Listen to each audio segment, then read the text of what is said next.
এই বিয়েটা শুধুমাত্র তোমার নিরাপত্তা এবং আমার চাকরির জন্য করতে বাধ্য হয়েছি, নইলে একজন সেনা অফিসারের সহধর্মিণী হওয়ার যোগ্যতা তোমার মতো হাঁটুর বয়সী মেয়ের নেই। তাছাড়া তুমি অনাথ আশ্রমের, যার কোনো পরিচয় এই মুহূর্তে নেই। তুমি নিতান্তই এক কিশোরী। এই মিশন শেষ হলেই আমি বাইরে প্রস্থান করব। ততদিন তুমি অন্য কামরায় থাকবে, আমার চৌকাঠও পেরোনোর চেষ্টা করবে না। শীতল কণ্ঠে কথাগুলো বলেই দরজা ঠেলে বেরিয়ে গেল আরহাম। সোজা কঠোর বাক্যগুলো মেহেরের কোমল হৃদয়ে তীক্ষ্ণ ছুরির মতো বিঁধল।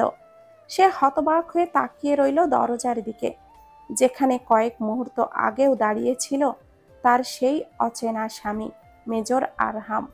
এখন শুধু দরজার ওই পাশে নিশ্চিম শূন্যতা। অনাথ আশ্রমের ষোড়শী কন্যা মেহের এখন একজন সেনা অফিসারের স্ত্রী, অথচ মাত্র কয়েক ঘন্টা আগেও সে জানতো না বিয়ে শব্দটি তার জীবনের সাথে এইভাবে জড়িয়ে যাবে। দুই ভিন্ন জগতের মানুষ তারা, একে অপরের অস্তিত্ব সম্পর্কেও জানতো না, অথচ মুহূর্তের ব্যবধানে পরিণত হলো স্বামী স্ত্রীতে। মেহের এখনো এক অদ্ভুত ঘোরের মধ্যে বন্দী। বিয়ে শব্দটা তার কাছে এখনো ভারী, যেন এক অপরিচিত দায়ভার। আর সামনের মানুষটি 27 বছরের গম্ভীর নির্লিপ্ত এক পুরুষ, মেজর আরহাম। এই মানুষটাই কি এখন তার স্বামী? মেহেরের ভাবনার মাঝেই সামরিক পোশাকধারী সেই পুরুষ, সদ্য বিবাহিত বর, তার সামনে এসে দাঁড়ালো। চোখে মুখে দৃঢ়তা, কণ্ঠে নির্মম শীতলতা। সে উঠে দাঁড়ালো। তার চোখে মুখে ভয় নেই, বরং কৌতূহল ঝলসে উঠল। বারান্দায় এসে সে দুই হাত দিয়ে রেলিং ধরল, চোখ ঘুরিয়ে দেখল চারপাশ। সকালের নরম আলোয় গ্রামটা স্বপ্নপুরীর মতো লাগছে। সমগ্র গ্রামটা এক অপার বিস্ময়ের মতো তার সামনে প্রসারিত হয়ে আছে। দূর দিগন্তে আলোক ছটা ছড়িয়ে সূর্য ধীরে ধীরে জেগে উঠছে। পাহাড়ের কোলে কোলে ঝরে পড়ছে সোনালি আভা। উঁচু নিচু ঢালের মাঝে বিন্দুর মতো ছোট ছোট কুঁড়ে ঘর, যেন পিঁপড়ের সারি। বাতাসে ভেসে আসছে মাটির সোদা গন্ধ, ভেজা পাতার সুবাস। এই দৃশ্য তার অচেনা নয়। এই গ্রাম, এই পথ, এই উন্মুক্ত দিগন্ত, এইসবের প্রতিটি বাঁক চেনে সে। আর চেনেই সেই পথটাও, যেখানে তার সঙ্গীরা নিশ্চয় এখনো জড়ো হয়ে আছে। তাদের মধ্যে নিশ্চয় কেউ একজন বলছে, মেহের আজ আসবে তো। কেউ হয়তো শ্বাসরুদ্ধ হয়ে তার গল্প শুনতে চাইছে, সে কিভাবে এই বিশাল বাড়ির ভেতরে ঢুকে পড়ল। মেহেরের ঠোঁটের কোণে হাসি ফুটে উঠল। কি মজাই না হবে সকালে, সবার সামনে বুক ফুলিয়ে বলবে, দেখেছিস, আমি এখন ওই দোতলা সাদা বাড়ির বউ। ওরা চোখ বড় বড় করে তাকিয়ে থাকবে, হিংসায় জ্বলবে, আর সে গর্বিত ভঙ্গিতে মাথা উঁচু করে দাঁড়াবে। সঙ্গীদের বিস্ময়বোধক চিৎকার, তাদের বিস্ফোরিত চোখ, হিংসায় জ্বলতে থাকা মুখের রেখা, সবাই তাকে রাজরানীর মতো করে ঘিরে দাঁড়াবে। কি গর্বের মুহূর্ত! কিন্তু পরক্ষণেই তার কপালে ভাঁজ পড়ল। এই বাড়ির ভেতরে আসার ইচ্ছা তার ছিল ঠিকই, কিন্তু এইভাবে। গ্রামের শুরুর এই বাড়ির দিকে তাকিয়ে সবসময় আফসোস করত মেহের, আর ওর সহপাঠীরাও। ভাবতো, কোনোদিন যদি এই বাড়ির ভেতরে ঢুকতে পারত, কিন্তু দারোয়ান ঢুকতে দিত না। মেহেররা সবসময় প্রার্থনা করত এই বাড়িতে ঢোকার, কিন্তু হুট করে কি থেকে কি হয়ে গেল। সৃষ্টিকর্তা তার দোয়া কবুল করলেন ঠিকই, তবে এইভাবে। সে তো চেয়েছিল শুধু একবার এই বাড়ির ভেতরে ঢুকতে, বউ হতে তো চায়নি। এত তাড়াতাড়ি এই শিকলে বন্দী হতে সে চায়নি। সে কি বন্দী? না, মেহের বন্দী হতে আসেনি। সে এখানে নিজের মতো থাকবে। তার দৌড়ঝাঁপ, তার উচ্ছ্বাস, এইসব কেড়ে নেওয়ার ক্ষমতা কারোর নেই। কিন্তু এইসব ভাবলে কি হবে? মেহেরের মন বাদ মানে না। পরের দিন সকালে সূর্যের প্রথম আলো ফোটার সঙ্গে সঙ্গে সে দরজা খুলে বেরিয়ে এলো। এলোমেলো পা ফেলে প্রথমে এক এক রুম করে সব রুমে উকি দিল। না, কোথাও কর্নেল সাহেব নেই। খুঁজতে খুঁজতে একদম শেষের রুমটা বন্ধ পেল। মেহের কিছুক্ষণ ভাবল, তাহলে কর্নেল সাহেব কি তার কাছ থেকে নিজেকে দূরে রাখতে একদম শেষের রুমটাতে ঘুমাচ্ছে? সে দরজা ঠেললো। না, দরজা বন্ধ। তাহলে তার ধারণাই ঠিক। সে পায়ে পায়ে সেই চেনা পথের দিকে এগোলো। তারপর বিশাল দরজা খুলে ঘর থেকে বেরিয়ে এলো। নিঃশব্দে বিশাল মূল দরজার দিকে তা এগিয়ে এলো। তার চঞ্চল পায়ের ছন্দ যেন উঠোনের বাতাসে গুনগুন করে বাজছে। দারোয়ান প্রথমে বাধা দিল, ভুরু কুঁচকে কঠোর স্বরে বলল, ম্যাডাম, আপনাকে বের হতে নিষেধ করা হয়েছে। মেহের চোখ টিপে মিষ্টি হাসলো, তারপর আঙ্গুল উঠিয়ে তারপর বলল, এতদিন তো ঢুকতে দাওনি, আজ আমি এই বাড়ির ম্যাডাম। আমার কথা না শুনলে কিন্তু তোমার স্যারকে বলে দিব। বাঁধন ছিন্ন হলো। দারোয়ান দ্বিধাগ্রস্ত চোখে তাকিয়ে রইল, তারপর ধীরে ধীরে গেটটা খুলে দিল। মেহেরের মুখে বিশ্বজয়ী হাসি খেলে গেল। গেটের বাইরে আসতেই তার ভেতরটা মুক্ত বাতাসে ডানা মেলে দিল। তার ওড়না বাতাসে উড়তে লাগলো, পায়ের ছন্দ আরো দ্রুত হলো। ঘাসের ওপর দিয়ে ছুটতে ছুটতে সেই চিরচেনা পথে পৌঁছালো, বট গাছের নিচে, যেখানে প্রতিদিন সকাল বেলায় তার সঙ্গীরা জড়ো হয়। তার ওড়নার আঁচল বাতাসে উঠছে, সে খিলখিল করে হাসছে, বাকি সবাই ঘিরে আছে তাকে। সে আবারও সেই পুরানো মেহের, যার জন্য চার দেওয়ালে বেঁধে দেওয়া শৃঙ্খল কোনো বাধা হয়নি না। বাতাসে তার ওড়না উঠছে, চোখে দুষ্টুমির ঝিলিক দিচ্ছে। ছুটতে গিয়ে পৌঁছালো সেই চিরচেনা জায়গায়। বিলের ধারে বসে থাকা ছেলে মেয়েরা দূর থেকে তাকে দেখে প্রথমে অবাক, তারপর চমকে উঠল। মেহের! সে ঝাঁপিয়ে পড়তেই সবাই তাকে ঘিরে ধরলো। কেউ হাত টেনে ধরলো, কেউ বিস্ময়ে চোখ বড় বড় করলো। তারা প্রথমে বিশ্বাস করতে চাইল না যে মেহের এসেছে। তার ওই গম্ভীর অফিসার মেহেরকে ছেড়েছে। তার সঙ্গীরা তাকে ঘিরে ধরলো, কেউ হাত টেনে নিল, কেউ অবাক হয়ে চেয়ে থাকলো। সবাই এক এক প্রশ্নের ঝুড়ি নিয়ে উৎসুক হয়ে বসলো।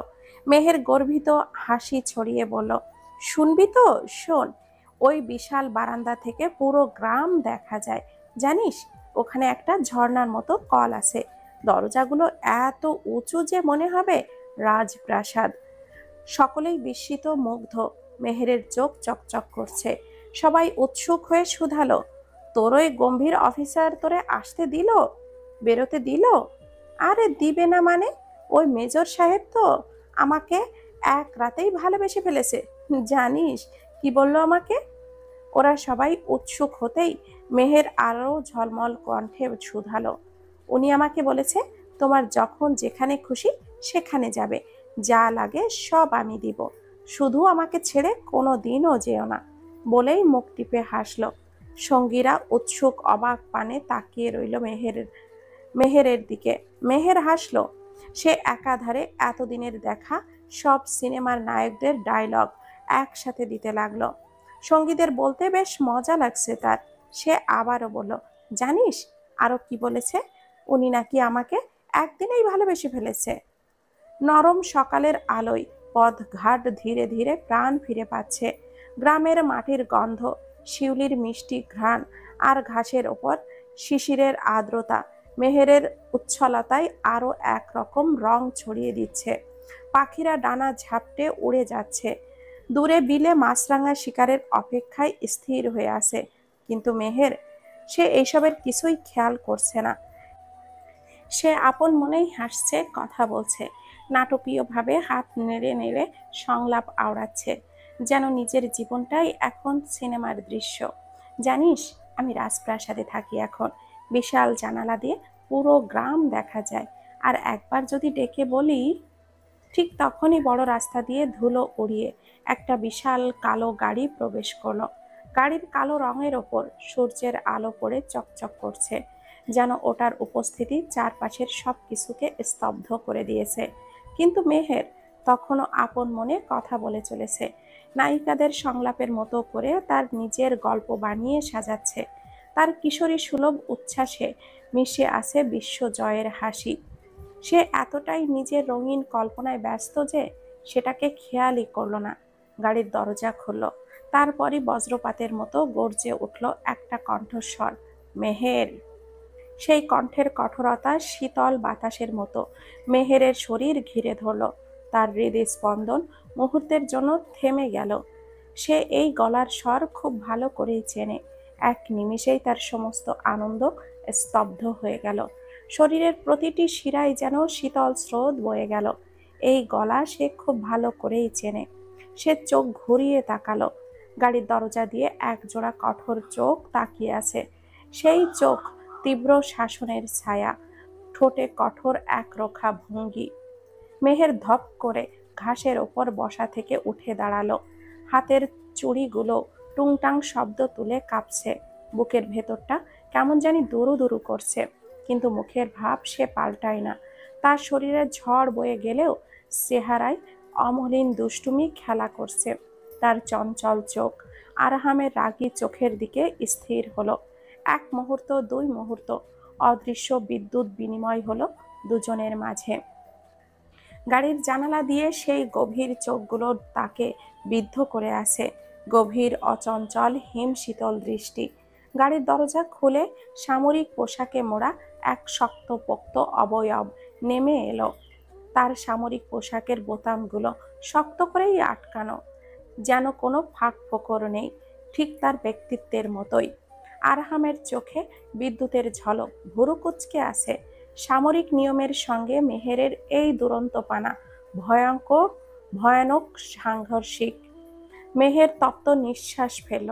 তার চোখে একরকম অগ্নিশিখা খেলা করল।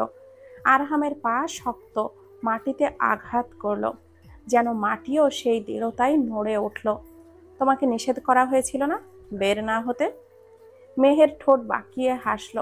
তার চোখ বিরহের আগুনে ঝলসে উঠল। আমি বন্দী নই। তার কণ্ঠে অবিনশ্বর দৃঢ়তা। আরহামের চোয়াল শক্ত হলো। তার চোখে যেন ঝড়ের পূর্বাভাস। সামনের গাছের পাতাগুলো পর্যন্ত নিঃশব্দে কাঁপছে। গাড়িতে ওঠো। মেহেরের ঠোঁট চেপে রইল।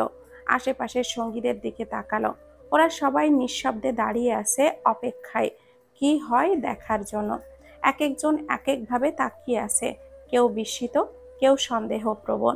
মেহের বুঝলো, এখন যদি সে গাড়িতে উঠে যায় তাহলে তাহলে তার এতক্ষণ ধরে বলা গল্পের রং ফিকে হয়ে যাবে। ওরা বুঝে যাবে যে সে যা বলেছে সবই অতিরঞ্জিত। তাহলে তার সব গল্প সঙ্গীদের কাছে মিথ্যা প্রমাণিত হবে। না, সে সেটা হতে দেবে না। সে তাচ্ছিল্যের সুরে বলল, আমি এখনই বাড়ি যাব না। মেহের স্থির দাঁড়িয়ে রইল। তার পায়ের নিচে নরম ঘাস, মাথার ওপর খোলা আকাশ। তার স্বাধীনতার প্রতিটি বিন্দু যেন তাকে শক্তি দিচ্ছে। আরহামের চোয়াল শক্ত হয়ে গেল। দুই চোখে প্রচণ্ড ধৈর্যের পরীক্ষা ফুটে উঠল। এক মুহূর্তও দেরি না করে সে এগিয়ে এলো। দৃঢ় হাতে মেহেরের কবজি চেপে ধরল।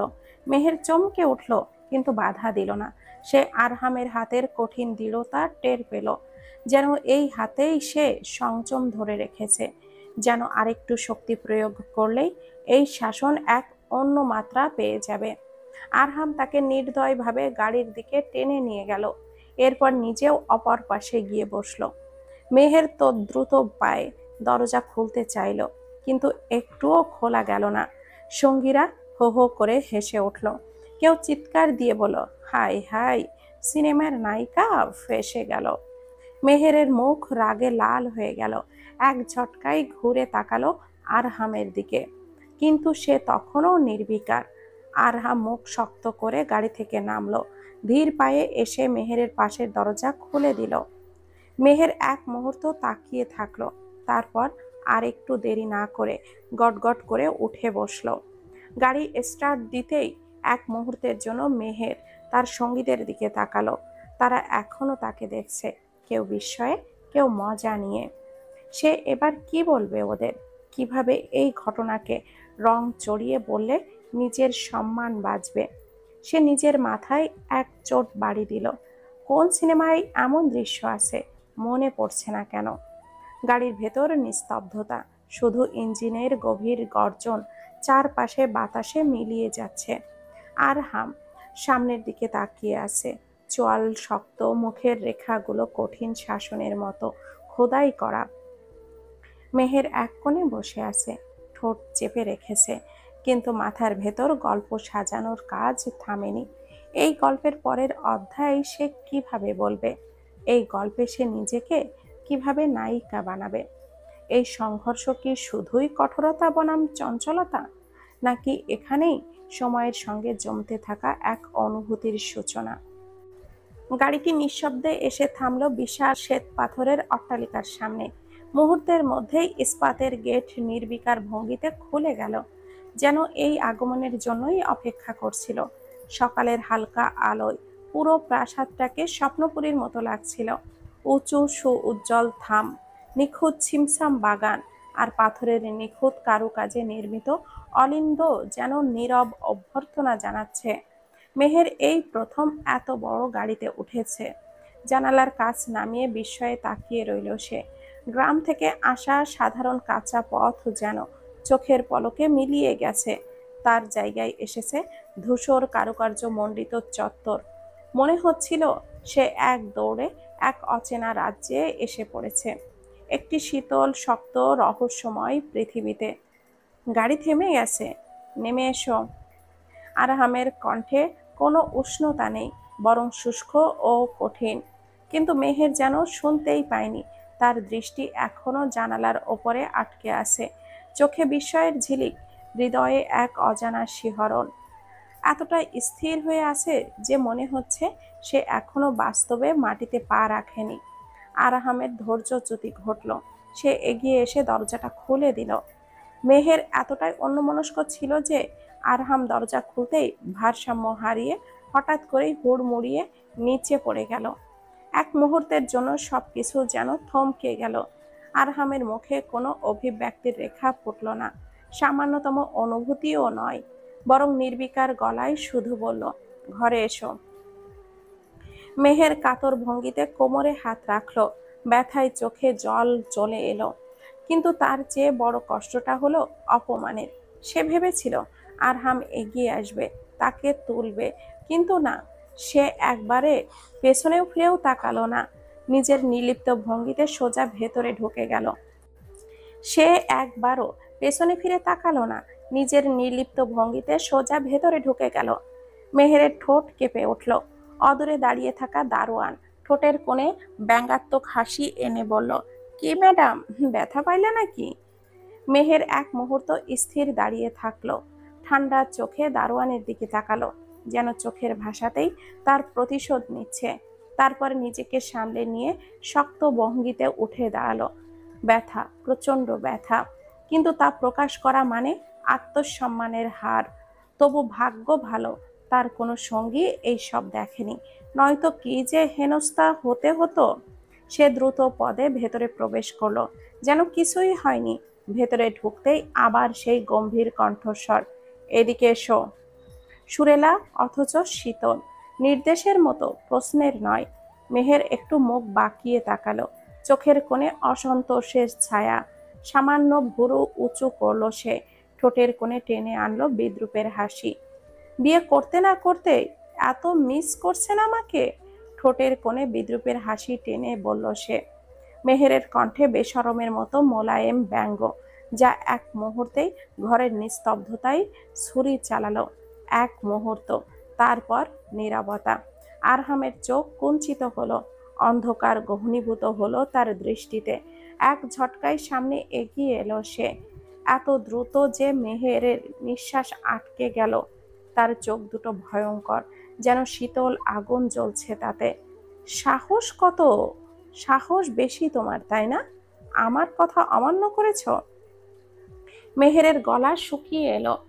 আরহামের কণ্ঠ তীক্ষ্ণ হয়ে উঠল, যেন ছুরি ঠেকিয়ে ধরেছে তার গলায়।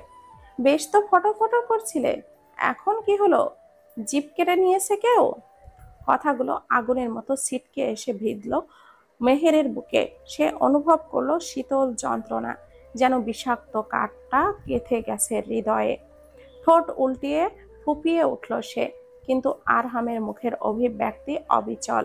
সে চোখের কোণে দয়া নেই, কোনো স্পর্শ নেই, শুধু কঠিন আর ধূসর শূন্যতা। ঠিক তখনই বিকট শব্দ, ধাতব কিছু আছড়ে পড়ার আওয়াজ, তারপর দ্রুত টায়ারের ঘষাটাকে শব্দ। মেহের শিউরে উঠল। আরহাম চট করে পর্দার আড়াল সরিয়ে বাইরের দিকে তাকালো। তার মুখে আগুনের মতো তীক্ষ্ণ ভাব। একটা কালো গাড়ি বারবার চত্বরের সামনে চক্কর দিচ্ছে। দারোয়ানের উদ্বিগ্ন কণ্ঠ ভেসে এলো, সাহেব, বাইরের রাস্তায় একটা গাড়ি কিছুক্ষণ ধরে ঘুরছে। আরহামের চোখ সংকুচিত হলো, চোয়াল শক্ত হয়ে উঠল। মেহের আতঙ্কিত দৃষ্টিতে তাকিয়ে রইল। তার ভেতর অদ্ভুত একটা শীতলতার স্রোত বয়ে গেল। এই নতুন জীবনের শুরুতেই সে কি কোনো রহস্যের আবরণে জড়িয়ে গেল? বিকেলের ম্রিয়মান সোনালি আলো ঘরের মসৃণ মার্বেল মেঝেতে এক অনির্বাচনীয় আবরণ সৃষ্টি করেছে, যেন বিষণ্ণ সৌন্দর্যের এক অনুপম চিত্রকল্প। জানালার পাশ দিয়ে দাঁড়িয়ে মেহের স্থির দৃষ্টিতে তাকিয়ে রইল। বিশাল ইস্পাতের গেটের ওপাশে কালো গাড়িটি ধীরে ধীরে মিলিয়ে যাচ্ছে সীমানার আড়ালে। হয়তো কোনো গুরুত্বপূর্ণ মিশনে বেরিয়েছে আরহাম। তবে তাতে মেহেরের কিছুই যায় আসে না, অন্তত সেটাই সে নিজেকে বিশ্বাস করাতে চায়। ঘরের নিস্তব্ধতায় দীর্ঘ সময় ধরে বসে থাকা ক্লান্তি আর একঘেয়েমি তার শরীরে ভারী শিকলের মতো জড়িয়ে ধরেছে। কোমরের কাছে ব্যথা সঞ্চারিত হয়েছে দীর্ঘক্ষণ একই ভঙ্গিতে থাকার ফলে। অবশেষে বিরক্তি চেপে সে উঠে দাঁড়ালো, দুই হাত উঁচু করে শরীরটাকে প্রসারিত করলো, যেন তার ভেতরের অদমিত প্রশ্বাস মুক্তি চায়। এই চার দেওয়ালের বন্দিত্ব তাকে যেন শ্বাসরুদ্ধ করে তুলেছে। আর সহ্য হচ্ছে না। সকল্পিত পদক্ষেপে দরজার দিকে এগিয়ে গেল সে। দরজা ঠেলে বাইরে পা বাড়াতেই বিশাল লোহার গেটের কাছে পৌঁছে গেল। ঠিক তখনই দারোয়ান তার সামনে এসে দাঁড়ায়। ঠোঁটের কোণে বিদ্রূপের হাসি টেনে বলল, ম্যাডাম জি, এবার কিন্তু আপনি পুরোপুরি ঘরবন্দি। মেহের থমকে দাঁড়ালো, চোখ সরু করে নীলিমেষ দৃষ্টিতে তাকালো লোকটার দিকে। ভেতরের ক্ষোভের এক ফালি আগুন দপ করে জ্বলে উঠল দৃষ্টির গভীরে। কিন্তু সে কিছুই বলল না। এক নিঃশব্দ দীর্ঘশ্বাস ফেলে ফিরে এলো ঘরের ভেতর। তবে সহজে দমে যাওয়ার মেয়ে সে নয়। বন্দিত্বের এই দেওয়াল গুড়িয়ে দেওয়ার পথ খুঁজতে বেশি দেরি করবে না মেহের।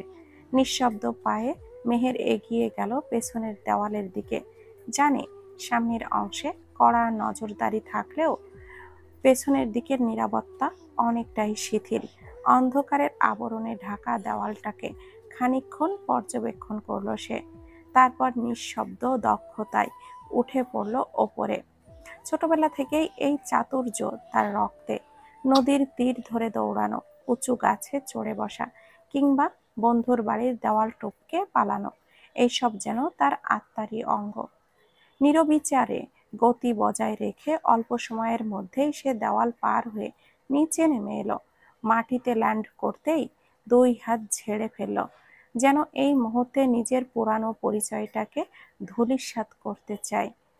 কোনো দেরি না করে দ্রুত পদে ছুট দিল পরিচিত সেই গলির দিকে। তবে গলিতে পৌঁছানোর সঙ্গে সঙ্গেই একটা শীতল অনুভূতি তার মেরুদণ্ড বেয়ে নেমে গেল। পুরো জায়গাটা নিস্তব্ধ, কোথাও কোনো সাড়া শব্দ নেই।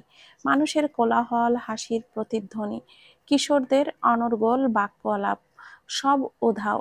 বাতাসেও যেন এক অদৃশ্য শূন্যতার স্পর্শ লেগে আছে। তার হৃদয়ের গভীরে একরকম চাপা অস্বস্তি দানা বাঁধতে লাগলো। কোথায় গেল সবাই? সামনের আধো অন্ধকারে দাঁড়িয়ে থাকা পুরানো ইটের দেওয়ালগুলোও যেন কোনো এক অজানা আতঙ্কের সাক্ষী হয়ে আছে। এক মুহূর্ত নীরবে দাঁড়িয়ে থাকার পর মেহের দেরি না করে আশ্রমের দিকে দৌড় দিল। আশ্রমের আঙিনায় পা রেখেই গা শিউরে উঠল তার। সন্ধ্যার আবছা আলোয় জায়গাটা আরো বিভীষিকাময় লাগছে। এক কোণে বসে আছে লিয়া, নিশ্চিম নিঃস্ব নীরবতায় ডুবে থাকা তার দৃষ্টির শূন্যতার অতল গহ্বরে হারিয়ে গেছে। চোখের তারা দুটো যেন কোনো গভীর বেদনার চিহ্ন বহন করছে। আলো অন্ধকারের মাঝে বসে থাকা লিয়ার মুখটা এক বিমূর্ত প্রতিমার মতো মনে হচ্ছে।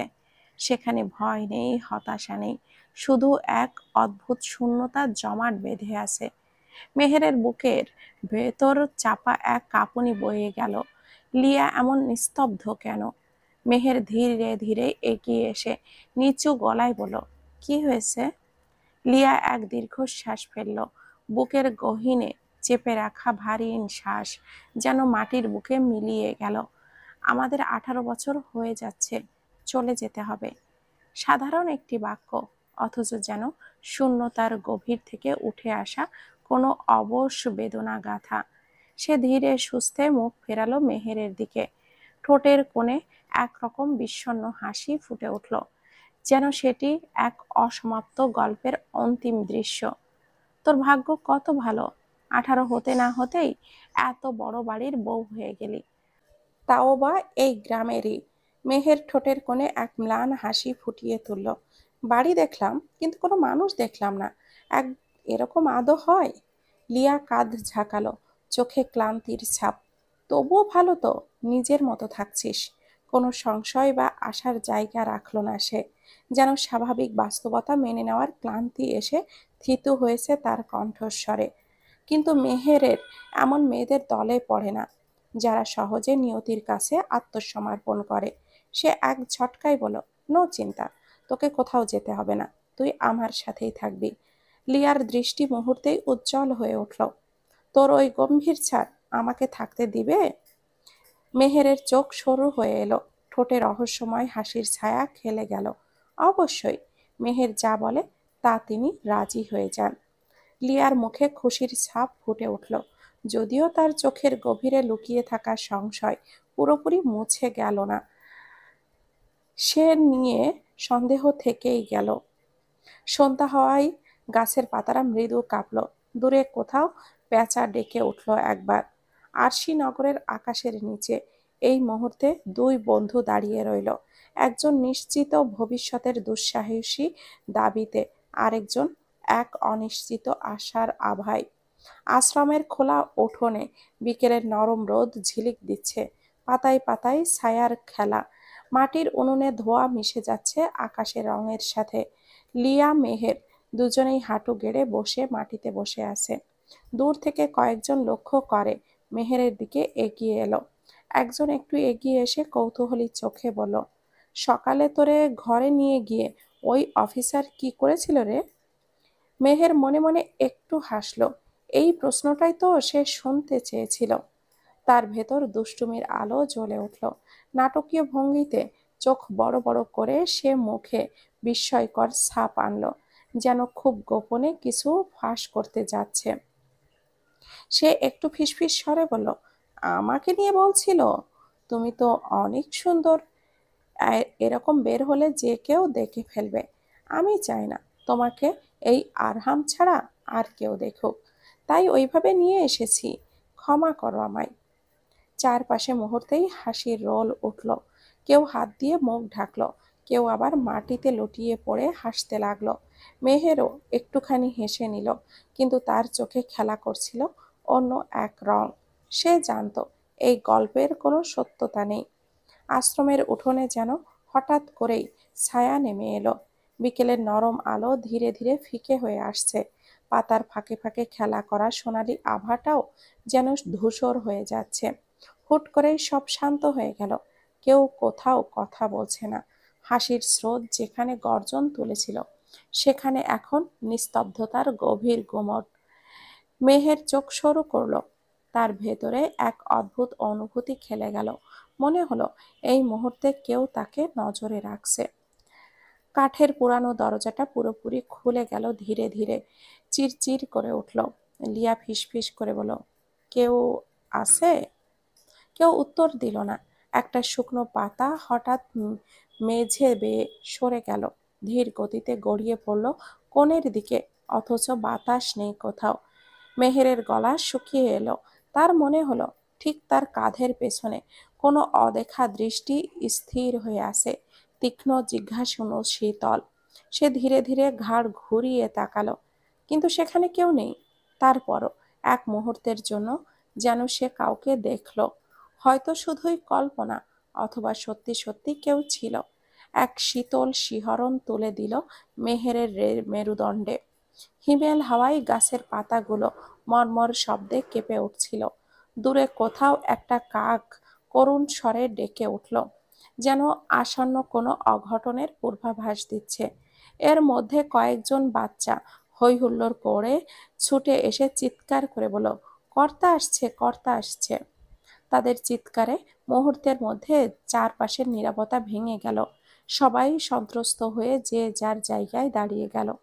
কর্তা জরুরি কাজে 2 দিন আগে বাইরে গিয়েছে, আজকেই ফিরেছে। মেহের চুপচাপ দাঁড়িয়ে রইল। এই বিয়ের সম্পর্কে কর্তাকে কি জবাব দিবে সে? কর্তা এলেন, তার মুখ গম্ভীর, চোখ দুটো যেন জ্বলন্ত অঙ্গারের মতো। তিনি এসেই মেহেরের দিকে তাকালেন, তার দৃষ্টিতে হতাশা আর ক্রোধের এক মিশ্রিত রূপ। তোমার কাছ থেকে এটা আশা করিনি মেহের। কর্তার গম্ভীর কণ্ঠ মেঘের মতো ভারী হয়ে আছড়ে পড়ে। তার প্রতিটি শব্দ যেন মেহেরের মনকে আঘাত করছে, যেন তার অজান্তেই একটি বিশাল চাপ সৃষ্টি হয়ে গেছে, যা আর সহজে সরানো সম্ভব নয়। মেহের তখনও নীরব, তার মনের ভয় আর অনুশোচনা যেন এক বাঁধনহারা স্রোতের মতো বয়ে যাচ্ছিল। সে কিছু বলতে যাচ্ছিল, কিন্তু তার আগেই পরিবেশের ভারী নীরবতা ভেঙে আরহাম এসে দাঁড়ালো। তার আগমন যেন আশ্রমের বাতাসের ভার বদলে দিল। সবাই থমকে গেল। মেহের তাকিয়ে দেখল, এই প্রথম তাকে সামরিক পোশাক ছাড়া দেখছে। ট্রাউজার আর সাদামাটা পোশাকেও তার অস্তিত্ব এক দুর্নিবার দৃঢ়তা। চোখে অনড় সংকল্প, মুখে প্রশান্তির আবরণ। আরহাম এগিয়ে এসে কর্তার সামনে দাঁড়ালো। তার দৃষ্টিতে কোনো ভয়, কোনো দ্বিধার চিহ্ন নেই। গভীর শীতল চোখে সোজাসুজি তাকিয়ে বলল, মেহেরের সুরক্ষার জন্য আমার এটা করতে হতো, তাই আমি দুঃখিত। তার স্বরে অনুশোচনার ছাপ থাকলেও দৃঢ়তার ঘাটতি নেই। সে আরো এক পা এগিয়ে এলো। এবার মেহেরের দিকে তাকিয়ে শান্ত কণ্ঠে ঘোষণা করলো, আমি মেহেরকে নিয়ে যাব। এ যেন কোনো প্রশ্ন নয়, কোনো অনুমতির অপেক্ষা নয়, একটি অবশ্যম্বী সত্যের উচ্চারণ। তার কণ্ঠের স্থিরতা এমন যে কেউ এ নিয়ে দ্বিমত পোষণ করার সাহসও পায় না। মেহেরের বুকের ভেতর কোথাও যেন কেঁপে উঠল। তার দৃষ্টি আরহামের চোখের গভীরে আটকে গেল। এই প্রথম সে বুঝল, এই চোখ দুটো শুধু শাসন আর শৃঙ্খলার প্রতিচ্ছবি নয়, এখানে লুকিয়ে আছে এক অন্যরকম আবেগ, অদৃশ্য অথচ দৃঢ় এক সুরক্ষা, এক নির্বাক ভালোবাসার স্পর্শ। এটাই কি বিবাহ নামক পবিত্র সম্পর্কের বন্ধন? কর্তা কিছুক্ষণ স্তব্ধ রইলেন, তারপর ভারী কণ্ঠে বললেন, মেহের কোথাও যাবে না। কথাগুলো বাতাসের মতোই ঠান্ডা, চূড়ান্ত সিদ্ধান্তের মতোই কঠিন। আরহাম এবার আর এক মুহূর্ত দেরি করল না। সে মেহেরের সামনে এসে দাঁড়ালো, চোখে এক অদ্ভুত নিশ্চয়তা, যেন এই মুহূর্ত পর কোনো বিতর্কের অবকাশ নেই। মেহের, তুমি কি যাবে?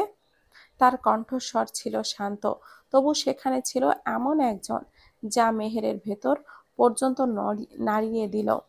মুহূর্তেই মেহেরের মনের পর্দা, সেই দিন রাতের ঘটনাগুলি বিদ্যুৎ গতিতে ভেসে উঠল। অন্ধকারে হিংস্র চোখগুলো পশুর মতো শিকার খোঁজাখুঁজি করছিল। তাদের সেই নির্মম উচ্চারণ, মেয়েটাকে শেষ করে দিতে হবে, দরকার হলে মেয়েটার আশেপাশে সবকিছু শেষ করে মেয়েটাকে শেষ করব। সব আবারও মনে পড়তেই ভয়ে শিউরে উঠল মেহের। সে জানে না কেন তারা তাকে তাড়া করেছিল, জানে না কিসের জন্য সে মৃত্যুর মুখে পড়েছিল, শুধু জানে সে ছিল এক অনিচ্ছক লক্ষ্যবস্তু। আরহাম তাকে সেখান থেকে টেনে বের করছিল, কিন্তু আরহামের অনুপস্থিতিতেই যদি সেই চাহাটা আবারও ফিরে আসে। মেহের জানে তার এই বিয়ের একমাত্র উদ্দেশ্য নিরাপত্তা, ভালোবাসা নয়, পছন্দ নয়, শুধু বেঁচে থাকা। আরহাম থাকলে সে নিরাপদ। সার্বভৌম নিরাপত্তায় কর্তা ও আরহামের দৃষ্টি এসে স্থির হলো মেহেরের উপর। মেহের ভাবনা থেকে বেরিয়ে এক মুহূর্ত আরহামের চোখে চাইল। সেই চোখে মেহের এক অদ্ভুত ভরসা অনুভব করলো। তার কণ্ঠস্বর মৃদু, তবে দৃঢ়। আমি ওনার সাথে থাকবো কর্তামশাই। আরহাম আর কিছু শোনার প্রয়োজন বোধ করল না। মেহেরের এই একটা কথাই সে মেহেরের হাতটা ধরে পা বাড়ালো। বেরোনোর আগে একবার কর্তার দিকে তাকালো সে, ঠোঁটের কোণে এক রহস্যময় হাসি ফুটিয়ে তুলল। এই মুহূর্তের জন্য, এক মুহূর্তের জন্যেও কোথাও কথা বলল না, কিন্তু সেই হাসির ভেতর লুকিয়ে ছিল এক সুস্পষ্ট সংকেত, এক অদৃশ্য চ্যালেঞ্জ, এক সতর্ক বার্তা। কর্তা কিছুই বলল না, শুধু স্থির দৃষ্টিতে তাকিয়ে রইলেন। এক নিঃশব্দ বোঝাপড়া তৈরি হলো তাদের মাঝে। মেহের এসবের কিছুই জানল না, সে শুধু আরহামের হাত ধরে তার গন্তব্যে এগিয়ে চলল, অজানা অনিবার্য ভবিষ্যতের দিকে। সন্ধ্যার গধূলির আকাশ রক্তিম আভা ছড়িয়ে আস্তা চলে ঢলে পড়েছে। তার দীর্ঘ ছায়া জানালার কারুকার্য খচিত কাচ বেয়ে ঘরের ভেতর গভীর নীল অন্ধকারের সাথে মিশে এক অপার্থিব সুষমা সৃষ্টি করেছে। বিশাল আয়নার সামনে মেহের স্থির হয়ে বসে আছে, তার দৃষ্টি প্রতিচ্ছবির চোখে নিবদ্ধ। কেমন যেন অপরিচিত মনে হচ্ছে নিজেকেই, অচেনা এক পরিবেশে, অথচ নিজেকেই যেন নতুন করে আবিষ্কার করছে। সে খুঁটিয়ে খুঁটিয়ে পর্যবেক্ষণ করছে, এই আয়নায় কি সত্যি তার প্রতিবিম্ব, নাকি ভাগ্যের এক দূরবোধ্য ছলনা। এই মেয়েটি যে সারাটা জীবন অনাথ আশ্রমের ধূলিধূসর পথে হেঁটেছে, কি করে এই সুদৃশ্য এই জায়গার বধূ হয়ে উঠল। এক সামান্য মেয়ে, যার গায়ের বর্ণে সূর্যালোকের পুড়ে যাওয়া মাটির রঙের ছাপ, সেই কিনা আজ সেনাবাহিনীর এক উচ্চপদস্থ অফিসারের সহধর্মিণী। অথচ লিয়া, যার রূপ অধিক দীপ্ত, যার চোখে টানা টানা সৌন্দর্যের রহস্য, সে রয়ে গেছে একই স্থানে। তাহলে কি সৌন্দর্যই একমাত্র নিয়ামক নয়, নাকি ভাগ্য নিজেই কোনো অদৃশ্য নীতির শৃঙ্খলে বাঁধা। মেহের আয়নার ভেতরে নিজের ছায়াটিকে গভীরভাবে পরখ করতে থাকে, যেন সেখানেই লুকিয়ে আছে সব প্রশ্নের উত্তর। ঠিক তখনই দরজায় ধীর ভারী কড়াঘাত পড়ে। মেহের সচকিত হয়ে তাকায়। দরজার ওপাশে এক রহস্যময় নারী দাঁড়িয়ে, হাতে খাবারের ট্রে, চোখে অদ্ভুত এক স্থবিরতা, ঠোঁটে পান খাওয়া লাল আভা। তার গাম্ভীর্যপূর্ণ দৃষ্টি, অপার নির্লিপ্ততায় মেহেরের চোখ স্থির হলো। মেহের সামান্য বিস্মিত হয়। আপনাকে তো আগে দেখিনি। নারীটি মৃদু হেসে বলল, আপনি তো কালই আইছেন, দেখবেন কেমনে। তার সেই হাসির নিচে কি যেন চাপা পড়ে আছে, অপরিচিত অথচ উদ্দেশ্য প্রণোদিত আদো আশ্চর্যের ব্যাপার, পান খাওয়া ঠোঁট লাল, কিন্তু দাঁতগুলি অস্বাভাবিক শুভ্র, যেন অযথায় দেখানোর জন্য মুখে পান রেখেছে, শুধু এই বৈসাদৃশ্যটুকুই ফুটিয়ে তোলার জন্য। মেহের সন্দিহান দৃষ্টিতে তাকিয়ে থাকে। নারীটি দ্রুতই বলে, এগুলো খেয়ে নিন। মেহের নির্লিপ্ত স্বরে উত্তর দেয়, আপনি রেখে যান। নারীটি মাথা ঝাঁকিয়ে খাবার নামিয়ে রেখে বেরিয়ে যেতে উদ্যত হলে মেহের আবারও জিজ্ঞাসা করে, আপনাকে আমি কি বলে সম্বোধন করব। নারীটি থমকে দাঁড়ায়, মাথা সামান্য ঘুরিয়ে নিচু স্বরে বলে, যেটা তোমার ইচ্ছা সেটাই ডাকতে পারো। আর কোনো অপেক্ষা না করে সে দরজার অন্ধকারে মিলিয়ে গেল। মেহের স্থির হয়ে কিছুক্ষণ তাকিয়ে থাকে সেই দিকে। কোথায় যেন এক অজানা স্রোত বয়ে যায় মনের ভেতর। তারপর ধীর পায়ে উঠে দাঁড়ায়। এত বিশাল বাড়ি, গহন করিডোরের তার সামনে বিস্তৃত, আলো আধারে ঢাকা চার ছায়াপথের মতো। প্রতিটি করিডোরে যেন অন্ধকারে ঢেকে থাকা এক নতুন রহস্যের দুয়ার। মেহের বিস্ময়ের সাথে চারপাশ পর্যবেক্ষণ করতে লাগলো। মেহের বিস্ময়ের সাথে চারপাশ পর্যবেক্ষণ করতে লাগলো। অচেনা অথচ এক অদ্ভুত আকর্ষণে ভরা এই বাড়ি। মেহের ধীর পায়ে একের পর এক কামরার সামনে দিয়ে হাঁটতে থাকে, অতি সন্তর্পণে উকি দেয় প্রতিটি কক্ষের ভেতর, যেন কোনো এক অজানা রহস্যের মুখোমুখি হতে চলেছে। অথচ সেই রহস্য তার নাগালের বাইরে থেকে তাকে কেবলই আকর্ষণ করেই যাচ্ছে।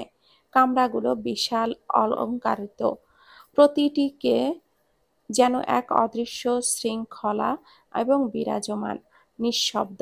হঠাৎ একটি কামরার সামনে এসে থমকে দাঁড়ায় সে, কিন্তু এই কামরার দরজা আটকানো। মেহেরের আগ্রহ হলো, অন্যান্য কক্ষের মতো সে দরজায় হাত রাখতেই ঠিক পেছন থেকে বজ্রধ্বনিতর মতো গর্জে ওঠে পুরুষালী কণ্ঠ। কি করছো তুমি? মেহের চমকে উঠে দ্রুত ঘুরে দাঁড়ায়। সামনে দাঁড়িয়ে আছে আরহাম, সফেদ রঙা গেঞ্জি ও ট্রাউজার পরিহিত। তার উজ্জ্বল কর্মঠ বাহুতে সূর্যলোকে পোড়া তাম্র বর্ণের আভা, শরীরে শৃঙ্খলিত বলিষ্ঠতা। তার কঠোর চাহনি মেহেরের দৃষ্টি বিদ্ধ করে। মেহের থম মেরে যায়, ভাবনায় ডুবে যায়। এই পুরুষটির পাশে সে সত্যিই মানায়, যে অসংখ্য গৌরবময় মিশনের নেতৃত্ব দিয়ে মেজর পদ অর্জন করেছে। একজন মেহের থম মেরে যায়, ভাবনায় ডুবে যায়। এই পুরুষটির পাশে সে সত্যিই মানায়, যে অসংখ্য গৌরবময় মিশনের নেতৃত্ব দিয়ে মেজর পদ অর্জন করেছে। একজন গৌরবময় সেনা অফিসার, যার নামের সঙ্গে বিজয়ের ইতিহাস জড়িয়ে আছে, যার একক নেতৃত্বে সম্পন্ন হয়েছে দুর্ধর্ষ সব মিশন। সেই মানুষটা কিভাবে পরিস্থিতির চাপে পড়ে এক সাধারণ গ্রামীণ শ্যামলা মেয়েকে বিয়ে করলো? তার পাশে সে এক গ্রামের সামান্য নিতান্তই অযোগ্য এক মেয়ে। এও কি সম্ভব? অথচ বাস্তবতা সেই অসম্ভব ঘটনাকেই সম্ভব করে তুলেছে। আরহামের কণ্ঠে ধমকের তীব্রতা আরও বাড়ে। কি হলো? জবাব দিচ্ছ না কেন? মেহের শ্যামলা কপালে জমে থাকা কিছু চুল সরিয়ে সংযত কণ্ঠে বলে, কিছু না, এমনিতেই দেখছি। হয়ে ওঠে, দেখার প্রয়োজন নেই। তুমি তোমার সীমাতেই থাকো, আমার সীমানায় আসার চেষ্টা করো না। মেহের ঠোঁট কামড়ে নিজেকে সামলায়, তবে চোখ নামিয়ে নেয় না। নির্লিপ্ত স্বরে বলে, আমি তো আমার সীমানায় আছি, কথার উপরে কথা বলবে না। আরহামের কণ্ঠে কঠোরতা স্পষ্ট। মেহের এক চুলও পিছু হটে না, চোখ সরাসরি আরহামের চোখে রেখে বলে, ওমা, আমি তো আপনার প্রশ্নের উত্তরই দিচ্ছি। উত্তর না দিলেও তো আবার আমি গোয়ার্তামি করি, সেটাও বলবেন। আমার শিক্ষা নিয়ে কথা তুলবেন। আরহামের ভুরু কুঁচকে যায়। আমি একবার বলেছি তোমার শিক্ষা নিয়ে কথা? বলতেও তো পারেন। আপনি তো একে একে সব বলতেছেন, বিশ্বাস করা যায় না। আরহামের মুখে বিদ্রুপাত্মক হাসির আভাস খেলে যায়। ছোট মানুষেরা বোঝে বেশি। ভীষণ ইম্যাচিওর তুমি। ছোট, ছোটর মতোই থাকো। আমি ছোট হলে বিয়ে কেন করেছেন? মেহেরের তীক্ষ্ণ বাক্যবাণে আরহাম এক মুহূর্তের জন্য নিশ্চুপ হয়ে যায়। তারপর নিজের রাগ সংবরণ করে দাঁতে দাঁত চেপে সংযত স্বরে বলে, খাবার পাঠিয়েছি, খেয়ে নাও গিয়ে। সে আর এক মুহূর্তও দাঁড়ায় না, দ্রুত পায়ে ফিরে যেতে উদ্যত হয়। মেহের পেছন থেকে তাকিয়ে থেকে বলে ওঠে, আপনি কই যাচ্ছেন? আরহাম রাগী কণ্ঠে শোধালো, সেই কৈফিয়ত তোমাকে দিব? মেহের অপমানিত বোধ হলো। আরহাম দরজার দিকে এগিয়ে যেতে যেতে সংকুচিত স্বরে বলে, রাতে ফিরবো, রুম থেকে বেরিয়েও না। তারপর কোনো অপেক্ষা না করে দৃঢ় পদক্ষেপে অন্ধকার করিডোরে মিলিয়ে যায়। মেহের কিছুক্ষণ দরজার দিকে তাকিয়ে থাকে, তারপর ধীরে ধীরে নিজের বরাদ্দকৃত কক্ষের দিকে ফিরে যায়। সন্ধ্যা ক্রমশ গাঢ় হচ্ছে। পশ্চিম আকাশের শেষ আলোটুকু মিলিয়ে যেতে যেতে ধীরে ধীরে ছড়িয়ে দিচ্ছে এক অদ্ভুত বিষণ্ণতা। আশ্রমের দেওয়ালের গায়ে আছড়ে পড়ছে বাতাস, তার সাথে যেন মিশে আছে এক অজানা আশঙ্কার গুঞ্জন। মেহের দরজার পাশে দাঁড়িয়ে নিঃশব্দে শ্বাস ফেলল। এই বিশাল বাড়িতে একা থাকার শূন্যতা যেন তাকে গ্রাস করতে চায়। লিয়াকে নিয়ে আসতে পারলে ভালো হতো, সময়টা কেটে যেত, একা লাগতো না। যেই ভাবা সেই কাজ। বাড়ির পেছনের দেওয়াল বেয়ে দ্রুত বাইরে নেমে এলো সে। সন্ধ্যার অন্ধকার ধীরে ধীরে জমাট বাঁধছে। আকাশের শেষ আলোর রেখাগুলো আস্তা চলে হারিয়ে যেতে যেতে চারপাশে ছড়িয়ে দিচ্ছে এক ধরনের রহস্যময়তার আভা। বাতাসের আনাচে কানাচে যেন চাপা ফিসফিসানি। বটগাছের বিশাল ছায়াগুলো পথের ওপর দীর্ঘ হাত বাড়িয়ে রেখেছে, ঠিক যেন কাউকে আঁকড়ে ধরতে চাইছে। মেহের একবার চারপাশে তাকালো। আশ্রমের দিকে এগিয়ে যাওয়ার পথটা খুব একটা দূরে নয়, কিন্তু আজ যেন অদৃশ্য কোনো শক্তি তাকে টেনে ধরে রেখেছে। বুকের ভেতর শিরশিরে অনুভূতি ছড়িয়ে পড়ল। দ্রুত পায়ে হাঁটতে লাগলো সে, অথচ মনে হচ্ছে তার প্রতিটি পদক্ষেপ কারণ নজরে পড়ছে।